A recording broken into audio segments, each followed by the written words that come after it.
Members of the Khasi student union are actively protesting against the non-tribals in Meghalaya. They have taken the issue to the streets. Earlier this month, a racial poster was put up by the KSU. Posters with messages like "All Bengalis are Bangladeshis" and "Foreigners go away." It has roots in the Ichmati incident which happened earlier this year. In an anti-CAA meeting, a member of the KSU tribe was killed. The non-tribals were held responsible for his death, and the conflict has grown ever since. Following this incident was another gruesome incident in Losoton, Shillong. 6 non-tribal youth between the age of 20 and 24 were thrashed with iron rods and sticks. They were playing on a basketball court in Losoton Block 4, where nearly half a dozen youth showed up. Meghalaya has witnessed discrimination against non-tribals, especially Hindus, since the 1970s. The ongoing communal clash in Meghalaya has led to widespread chaos and violence. The Khasi Student Union march with an ideology of eliminating the non-tribals from the state. They themselves say that they will continue the ethnic cleansing. The Hindu Bengalis of the state are terrorized. The Bengalis are generalized as Bangladeshis.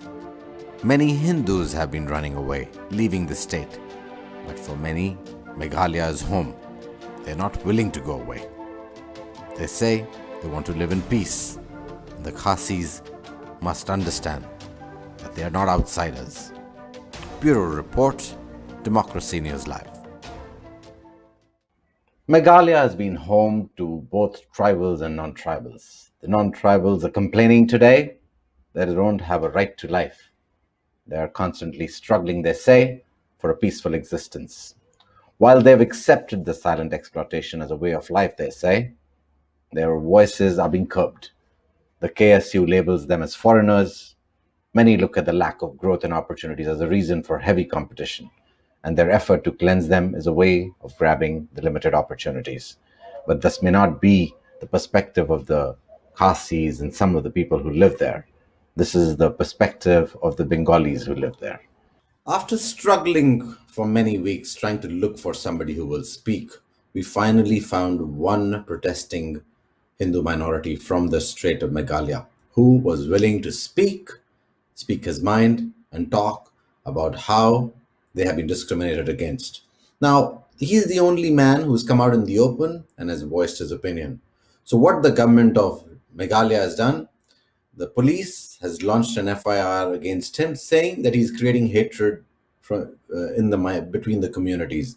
The reality is he's standing up and saying, I'm sorry, this whole plan of the tribals to throw out the non-tribals, the Hindu minority out of there, is not going to fly. I'm going to stand against it and I'm going to protest it. Obviously his life is under threat, as we've heard many times before, that many people from the Hindu minority have been burnt alive there. So let me go to Vicky Day. Vicky, tell me, how scared is the Bengali community, the Hindu Bengali community in Meghalaya? They are very scared. They are not able to, talk about it openly. And if I just want to begin this story with a little bit of background of Meghalaya first. Meghalaya, which actually became a state in the year 1972. Before that, it was part of Assam, and Assam was part of Bengal. Now, when Meghalaya got the statehood, there was no problem, but the problem started since the first, NGO, a pressure group, a students' organization, which was formed in the year 1978. So the first genocide of Bengalis happened in 1979. And after that, there is no stopping. What actually happened is 1979, big prominent, positions were held by the Bengalis then.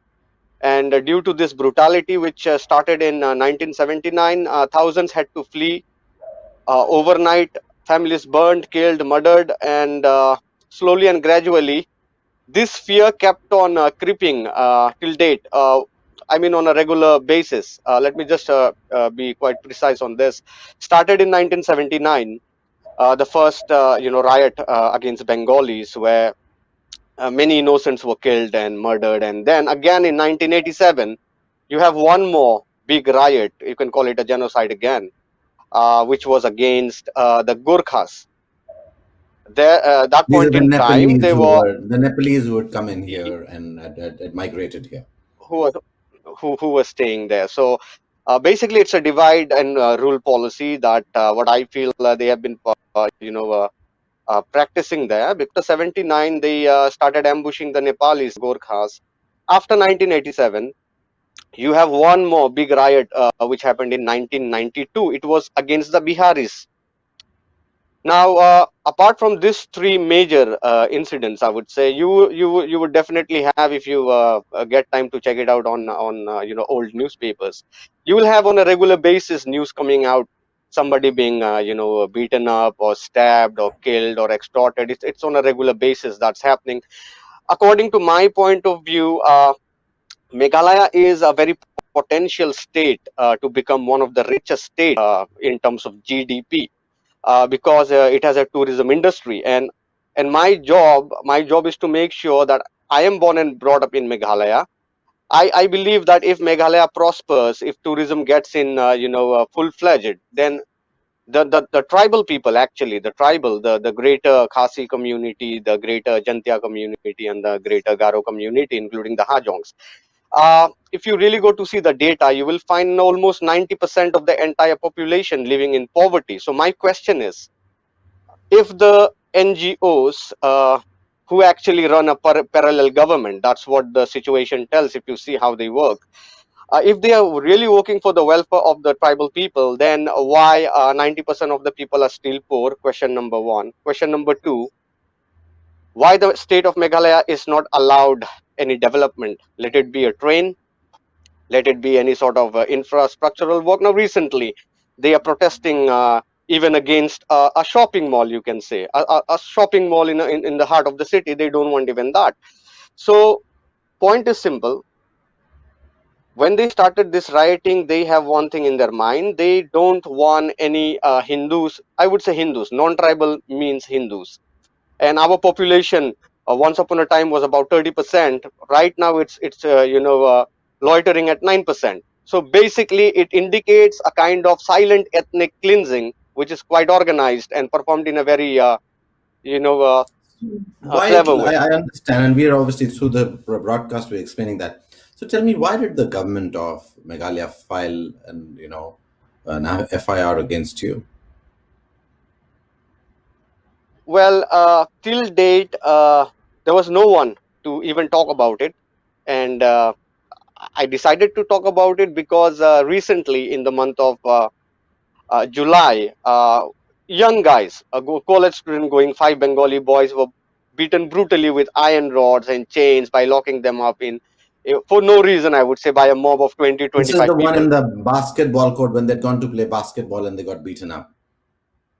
Absolutely, absolutely. And not only this, what got into my nerve is the so-called organizations, the so-called student organization, which actually is not a student organization, I would say, because you cannot have a 40-year-old taxi driver, you cannot have a 45-year-old family man, a part of a student organization. A student organization should work for the development of the state, not throwing petrol bombs on the police vehicle, not making a mob of thousands and locking the chief minister in his cabinet. Yeah, the so-called student organization, they have different NGOs there who actually make up mobs, and they in a way run a parallel government. They make a mob, they even make sure the chief minister is locked inside his assembly when they are protesting on something, which is actually kind of illegal. The government has all the right to run a state, not so-called NGOs who make mobs. Now I just want to bring some light into this, wherein I want to make sure everyone knows that any organization or an individual who throws a petrol bomb on a police vehicle or on local residents, or burn down shops. They cannot be termed as a students organization, because a bomb is a bomb, whether the bomb is made out of IED, whether it's made out of RDX, whether it's made out of a petrol. A bomb is a bomb, and any person or individual who throws a So, petrol bomb has to be termed as a terrorist organization. They need to get banned. Vicky, Vicky, I'm with you, and I totally agree with you. An organization which begins to terrorize a population needs to be classified as a terrorist organization and should certainly be banned. But here is another point I want to make. So, these young children were playing basketball. A group of men went there with rods and beat them up. Two of them got arrested, but they're both out on bail. And what the Meghalaya police is doing is filing an FIR against Vicky Day, who's making sure that he speaks up, and he speaks up against this ethnic cleansing of the Bengali Hindus from Meghalaya. Vicky, any closing statements? Because we have to get on to the rest of the show. I have two other women joining me, one a journalist and one an activist who's also spoken up, and the police has also filed an FIR against one of them. Right. I just want to close it saying that we live in a democratic country, and we no one has a right to At snatch least we our think that. fundamental rights. At least we think that we do. Yes, it cannot. Our fundamental rights, our human rights cannot be violated. Problem that I have with the administration there is, till date you have hundreds. In fact, you can unregistered is thousands who got murdered. Not even a single person is in jail. Recently, they stabbed 10 people in the month of February in one of the bazaar there. 10 Hindu people stabbed, 2 died on. How many arrests? How many? None. Even if they are bail. But when I am doing which the IPS should have done, which the government of Meghalaya should have done, DIG of Meghalaya should have case against me, a lookout So, notice. so what I have is Vicky's internet is not great. It's cutting off. But what the point he's making is all the murders and the burnings and stabbings have happened. The Meghalaya government has not filed FIRs and has filed FIRs but has not been able to take enough action. So the thousands of people who've been killed, but the Meghalaya government has not been able to take action. But when Vicky decides to speak up, they put a lookout notice for him because he's speaking up. Now that's no way to run a democracy. That's not how it is. Now we understand the challenge of the non tribals in Shillong and Meghalaya. The non Khasis and mostly Bengalis have been complaining about being targeted by the tribal community. They call them foreigners, they ask them to leave. But many of the Bengalis don't want to come out and speak. They want to talk about it, but they're scared that if they actually raise their voice, the tribals will go out and kill them. And many have been killed in the past. Many have been burnt alive in the past. Now, I'm speaking with a woman. She's in her 20s. She doesn't want to be identified who she is. Uh, may I start by asking you, explain to me how bad is the racism there? Well, I have grown up in Shillong. I'm born and brought up, and I would say the racism started right from when I was in school. So the upbringing of the children is in such a way that they would always target us. Just imagine school kids. How old are we then? 3, 4, 5? But we are called Dakhars. That's what a non tribal, especially a Bengali in Shillong, is called a What Dakhar. does it mean? So they normally term us that. Like, for Why instance, is it? What on does your Dakar show, mean? Is there? What is its meaning? Does Dakar There's mean no something?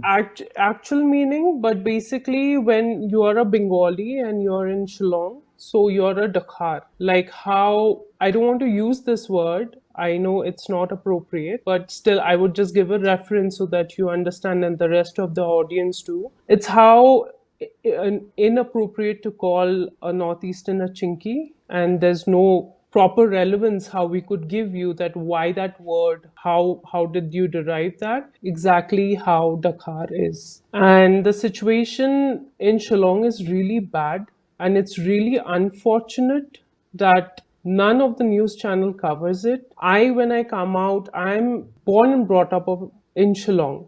And when I come out, I'm living in a different city now. I work here, but whenever I have to talk about Shillong to my colleagues, with my friends, it's always the nice things, right? Because it's my hometown. I like to talk all the good things. I keep everything aside because we have been brought up like that. You know, we've lived in fears. When we were kids, when we were in school, there would be times when parents would rush to pick us up from school because some local has killed a Bengali. And killing is just not stabbing. They literally get inside a shop, they'll pour petrol on you, and they'll light you up.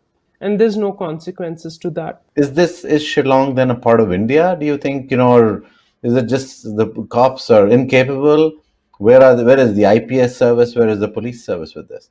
I would say that they are actually supporting them. So I'll tell you how it works. Like recently, um, very recently, about just a month ago, we all know like how the situation is now, right? Pandemic, COVID, everybody is already living in fear. So we are just trying to celebrate our main festival, which is Durga Puja. And they've always done this. There's nothing new, but I would like to call it out because even during pandemic, they found out a way where they could humiliate us. They had a banner made which clearly said all Bengalis of Meghalayas are Bangladeshis. And it was put up in all the main hotspots of Shillong. Now, you tell me, how can someone do this without the help and support of authority? So, there's this student body, they call themselves as student body, Khasi Student Union, but these people are no student, they are no union, they are just there to spread hate. They are hate mongers, they hate Bengalis, and this has been the same ever since 1979. They've killed Bengalis. They just want us to be out of that place. There was also, if you Google it, you would see how people earlier would say Khasis by birth, Indians by accident. But the same people, the moment one leg is out of Shillong, they become Indians very conveniently. And anything against them goes into a racial attack. But what we have been brought up, like, the kind of situations we've been brought up with, I cannot explain you in words. We've always lived in fear. We've always, till now, I mean, see, the reason I'm not disclosing myself is because I'm scared, not because I'm not there, but my family is. Is there a message you want to send to these Khasi terrorists and the Khasi terrorist group? Of course, I would like to ask first, why so much of hatred towards us? Second, you always keep cribbing about how, we, as in the rest of India, is very biased towards the Northeastern. But I could ask the same question, that why are you and your people biased against us? First of all, there are situations where we have supported you and we still do. You guys do not pay tax, you guys are not taxpayers. We are supporting you, we are running your state. If we leave, say tomorrow, we all are done with this situation, done with living in fear, and we leave tomorrow, what are you going to do next? Are you going to sit and you know grow rice and potatoes and eat that? We all live in a country where we respect each other. If you want respect, give respect. We all want to live in peace and harmony. There are people in current situation where businesses are down, but people there want to do something different, like make a work from home kind of a setup for maybe hotels or homestays, but we can't. Right now, in the name of COVID, they are actually running inner line permit situation where you have to book an entry online, get a pass. Why do you need a pass?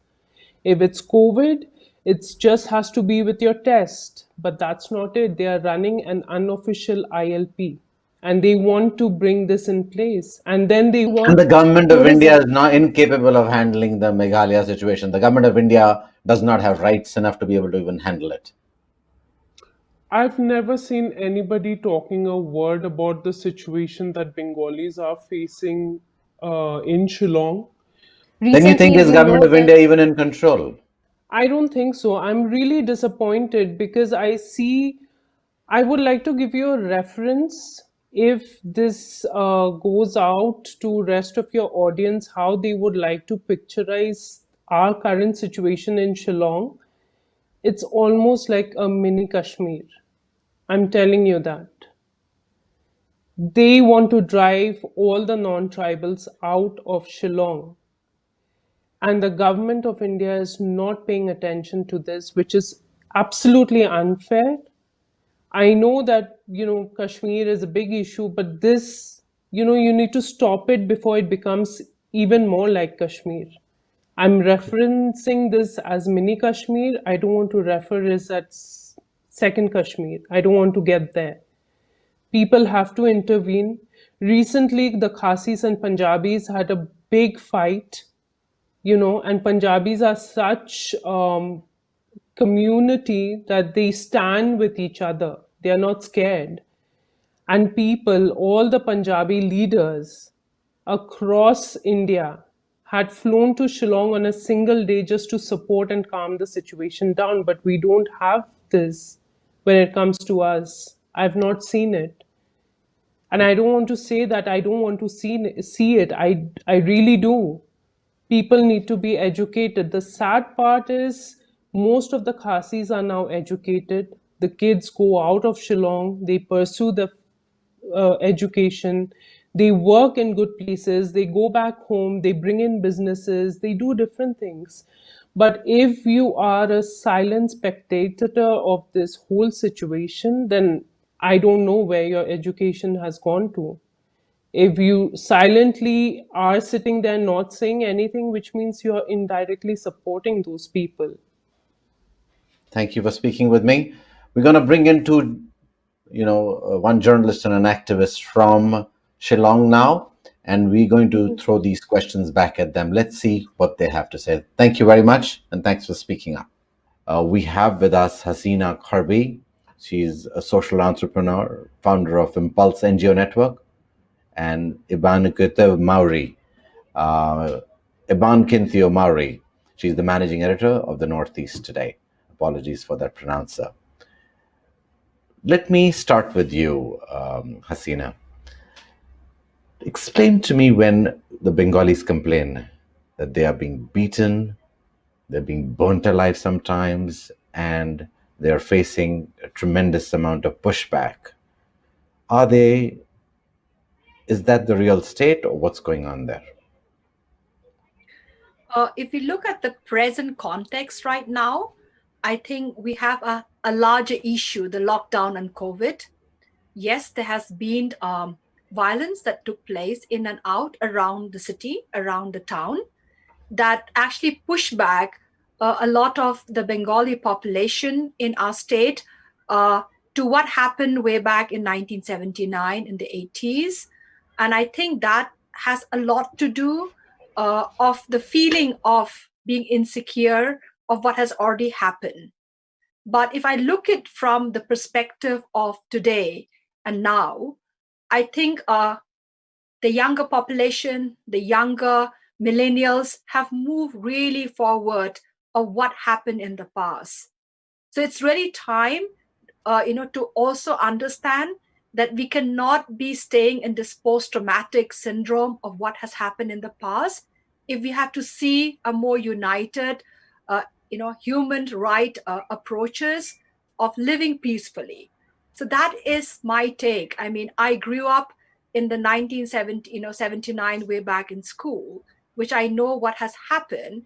It's something that still goes on as a reflection to a lot of the Bengali population as well as to the tribal population of what has happened at that point of time in the 80s with the Nepalese. So I don't really want to say that we have to forget that completely, but when we have to look as a way forward, we really need to move towards living in harmony and also be reflective that the younger population has moved ahead, has been able to see the outside world, have been able to see that resolving all these conflict, resolving all the situation that has happened, will have to be a way forward. Hasina, I completely take what the point you're trying to make, that in 1979 there was a big incident when a lot of the violence happened and a lot of the issues happened. But in the last few months, in the last year, in fact, around the time of Durga Puja, a lot of young Bengalis who come back home, and they all work. Some of them work for very large global companies. And I was talking to a 20-some-year-old who works for a global organization who was back there, and was when she saw the violence take place, she was completely angry and disturbed. She said, I want my father and my mother to leave this place. I want to leave it because there is so much of violence. We don't want to live in this violence anymore, but we can't, because we've been here for hundreds of years. We have our homes here, we have our existence here, but we feel as outsiders. And they feel they're considered outsiders because they're Bengali. Possibly they came from Bangladesh maybe a few hundred years ago, or 120, 130 years ago, which is where she, showed her existence from. And they feel that there has to be a way out of this. The tribal population cannot look at them as non-tribal and say, you're foreigners and get out of here. That's not the idea of India. If I can bring in Ibankyntiew here. Iban, if you can tell me, from your perspective, is that a fair statement by that young Bengali? I feel the fact that you mentioned that she has been staying outside and studying outside, because you No, see, she's not to studying. say She's that working outside. She's working outside. She working studied outside, here. She studied here. yeah. So possibly there could be a reason also when she came in. There was a lot of incident, maybe backlashes from any violent incident which happened in any parts of the state, and that's why that happened in the city. That could be one of the reasons. But to say that this is a violent state, this is a state where non-tribals are not safe, I feel it's not true, because we have been living in peace and harmony for so many years, like Hasina had mentioned, that in the early 2000s and the few years ago, we have been living in peace and harmony. And the fact that our students, our younger generations, are going outside and working and studying outside, that itself shows that people are starting to understand and accepting the fact that we cannot live in isolation. You know, this was maybe 2 years ago, when the Sikh population living there also Mhm. went through challenges. There was violence against the Sikh population. And I know that the center had to intervene. There was a Mhm. large clampdown that happened. Some of the police forces were deployed, and there was a certain amount of pressure put in.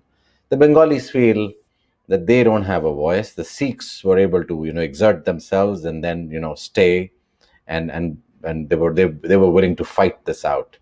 And the Bengalis think that they aren't capable of, and their voice is not all together, and that's why it doesn't happen. Now explain to me, what was that? Hasina, do you want to take that maybe? What was the incident with the Sikh population? The incident that happened with the Sikh population has a lot to do with a fake news that actually got Mhm. circulated under a WhatsApp messages. And I think if you look at these fake news, it's a irony that it happens in the entire country. It happened across the world as well, and that fake news actually went on to escalate a violence. And that, again, like I just mentioned earlier, human being always go back into this post-traumatic, that insider and outsider evolved.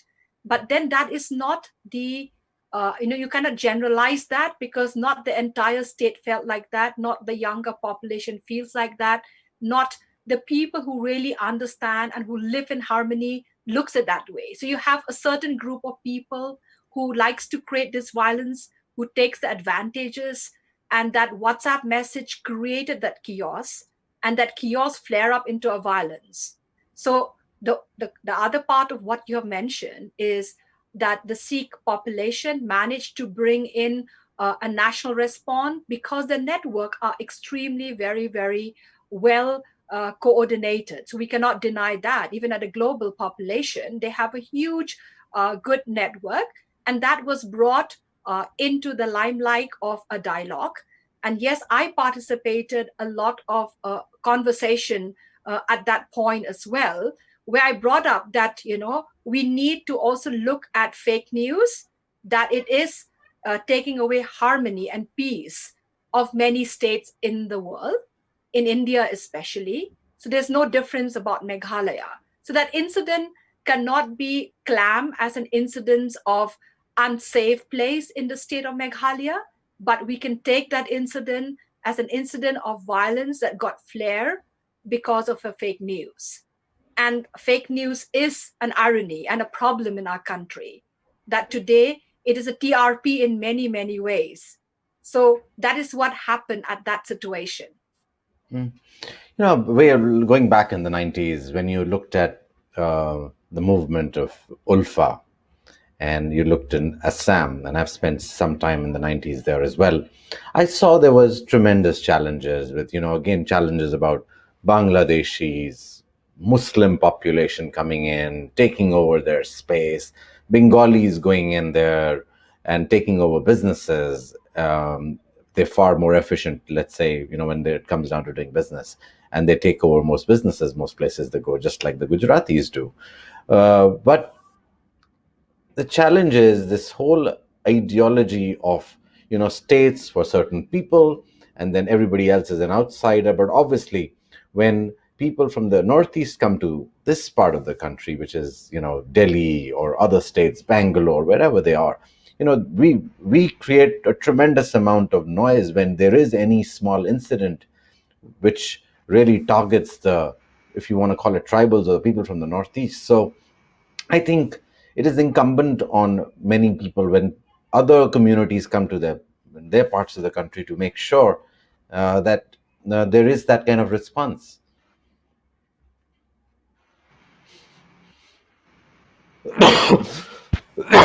I'm sorry. I'm sorry. Well,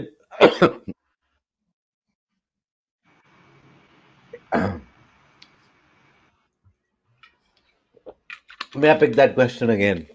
I'm sorry. I'll take that question again. I couldn't finish it. We can do a cut. It's not live, so I'm going to ask that question again. Start on a full frame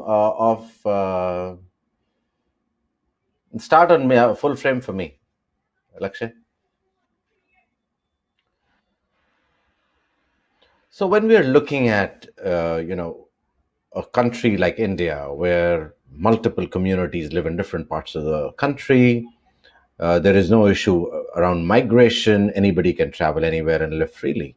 So if you see, a lot of people from the northeast live in other parts of this country, and whenever there is an incident which targets people from the northeast, and we've seen that happen as well, the media, us, we go out and make sure that we stand up and say, I'm sorry, these are not outsiders, these are not people from the northeast, and they're all kind of slang that goes around, and we fight that.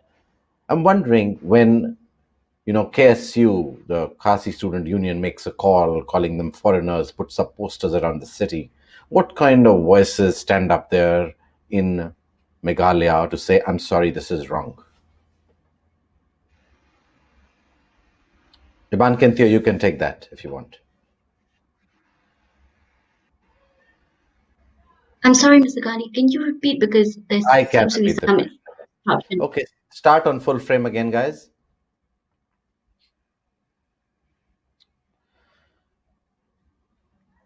So there are a tremendous amount of challenges around a country which is so diverse. Uh, the good part about a nation of the size of 1.3 billion people with so many communities is that anybody can go and live anywhere. And that's the whole idea of a nation like this. So there are a lot of people from the Northeast that come and live in other parts of the country, Delhi, Bangalore, Calcutta, wherever you go, or, Pune, Bombay. Whenever there is an incident, we as media make sure we make enough noise to know that any racial slurs, ill treatment of people from the Northeast is, fought against. People who have done anything wrong are caught and booked. When an incident like this happened, where KSU, the Khasi Student Union, puts up posters around Meghalaya saying, foreigners, Bengalis, go back, what is the kind of response we see from people in Meghalaya? Ibankyntiew, do you want to take that and tell us how do people respond? Do people, is there pushback to for the KSU from the people in Meghalaya? See, I would say there would be a mixed response to the recent banners that have been put up across the city and beyond during the re-emergence of the Ichmati issue. Well, some of the posters were very inflammatory, like all Bangladeshis are Bengalis. Well, as a media person, I would of course disagree with the poster and the usage of the word. But to my understanding, these NGOs, not just the KSU, but several other NGOs, are fighting again. I mean, they are voicing against the inline permit, voicing for the inline permit, implementation of the inline permit, and of course the Citizenship Amendment Act. And so I feel the entire thing which led up to that is because of the of all these the anger which has been inside of.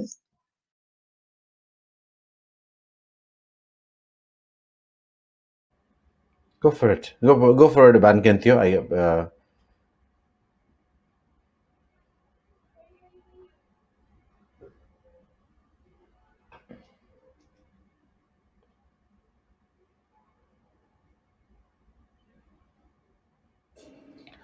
Hasina, do you want to take that? Why don't Yeah, we I get can you take. to weigh in on Yeah. that? So for me, I would say that those kind of slur messaging posters in this context of the 21st century is not acceptable anywhere in the world, including Meghalaya. We cannot be supporting things which talks about insider, outsider, migrant, illegal migration. For me, as a person who worked in the human right work for the last 25 years and running a 30 years old organization, we believe that migration is a right. Migration is not something that can be defined by the word illegal and non-illegal. It has to be looked at from the lens of uh, work permits. It has to be looked at from the fact that all human beings have rights. So if a state is uncomfortable at a policy level where it is disrupting the local communities about the fear of migration happening into the state and the losing of employment and opportunity, then it's time for the state to have more of an open dialogue with pressure group like the Khasi student unions and other pressure group of a way forward that helps to take this from a human right approach, from a legal approach, because India is a democracy. India has constitutional rights. We have ratified many conventions, and people from this state also move in different parts of the world to work. And if there is opportunity in a state like ours, you will find migration take place because people will come for employment. Now, if you look at the coal mining, the rat hole mining in Meghalaya, for instance, half of the labor comes from Nepal and Bangladesh.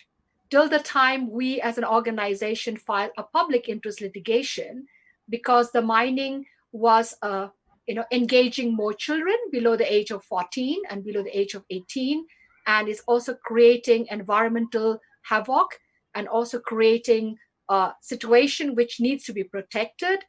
That's the time when we did a lot of data collection research and found that because there's a demand for labor, and that's why people are here to work. So contextually, the state government, who is actually working towards allowing mining to take place, needs to take a stand. So these are two kind of voices. One end, you want to open up the mines again. You want traditional mine to continue. You are not going forward through environmental laws and protections and mining policies, which will determine workforce to be more from the ethics of labor rights. At the other end, you have a pressure group that says we do not want migrants to come to our state. We don't have huge.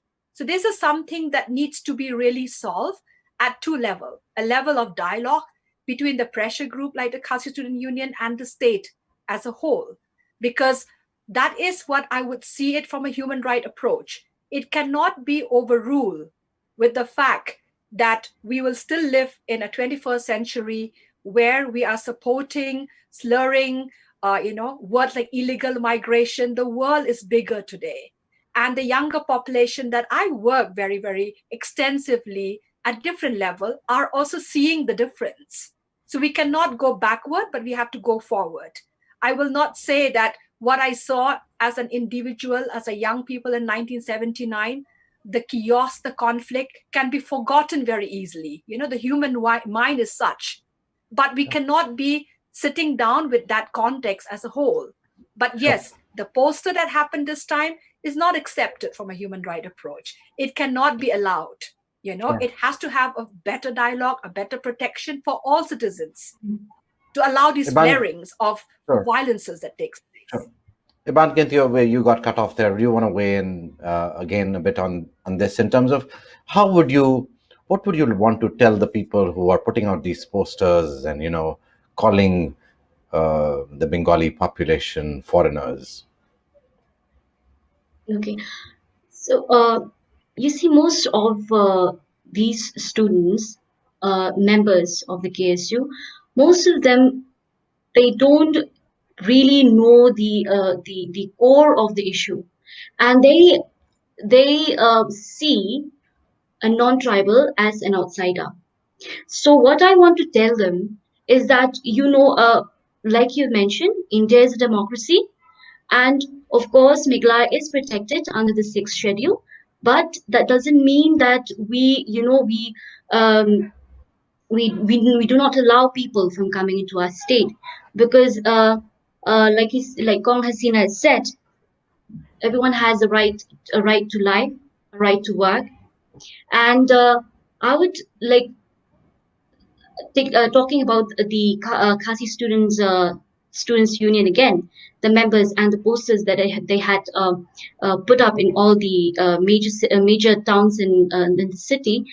I would say, like, most of them, they don't understand the concept and what the student body is actually fighting for, or what the student body is actually demanding for. So that's what I would say. Like, it is the role of course, we all need we need the NGOs, the social organization, to keep a track on the different things, the different activities that goes on in the state. But that doesn't mean that they have the right to brand anyone as an illegal immigrant just because he looks different from us. So I feel you have to understand the history of the state, the history of the country. I mean, the 1971 war, that and the entire the how Meghalaya came into being. So all that, I feel they have to understand the geographical, the historical part of our state and the country as a whole. So, migration is very much a part and parcel of our globalized world. It involves assimilation, collaboration, intermingling of communities sometimes. The outlook of, tribal communities sometimes needs to begin exploring a bit more. While on the end of people on the plains, where, in cities like Delhi, Bangalore, Mumbai, they need to as well begin assimilating people who come from the outside better. I think there is that collaboration that's missing at some level. This whole talk around outsider, insider, tribal, non-tribal needs to end at some level. And I think that's where leadership is going to come in. And that's where leadership of partnership is going to come in. Hasina, Kharbhih, Ibankyntiew, Mawrie, thank you very much for joining me. I know it's not an easy issue to talk about, and thank you for bracing it. Good night and good luck.